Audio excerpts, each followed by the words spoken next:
Excellencies, this 77th session of the Assembly follows the commemoration of the 50th anniversary of the United Nations Environmental Programme, UNEP, at 50, as well as Stockholm plus 50, and the 4th United Nations Ocean Conference in Lisbon.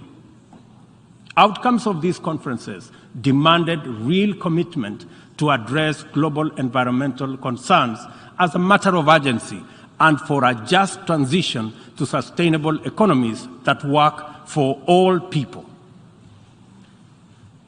The March 2022 landmark resolution of the 5th United Nations Environmental Assembly in Nairobi to end plastic pollution is a decisive signal to the world that the world is prepared and motivated to act on this menace.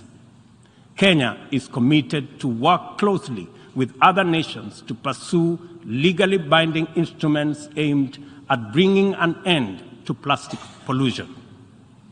As the host nation to UNEP and the UN Habitat, Kenya affirms that these critical United Nations agencies have an indispensable role in the promotion of environmental sustainability globally, as well as developing socially and environmentally sound and sustainable cities.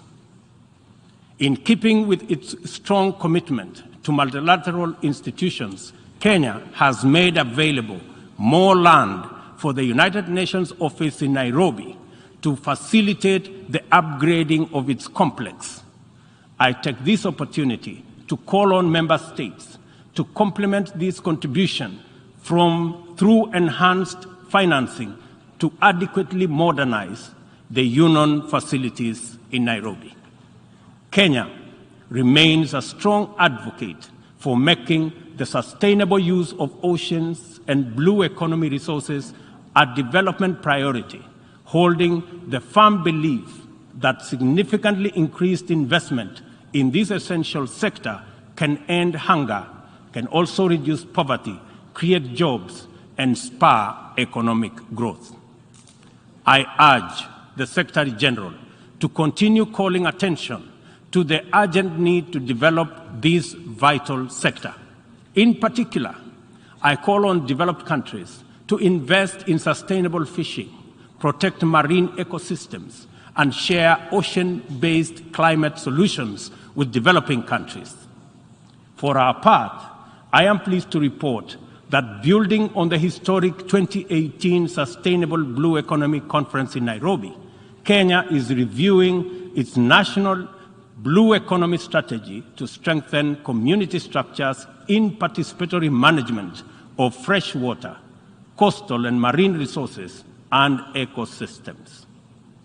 The strategy is expected to contribute to our economic development through food and nutrition security, coastal and rural development, and income increases along the aquaculture value chain. It also enhances maritime transport and tourism. We invite development partnerships to invest in Africa towards building capacity to sustainably utilize marine resources.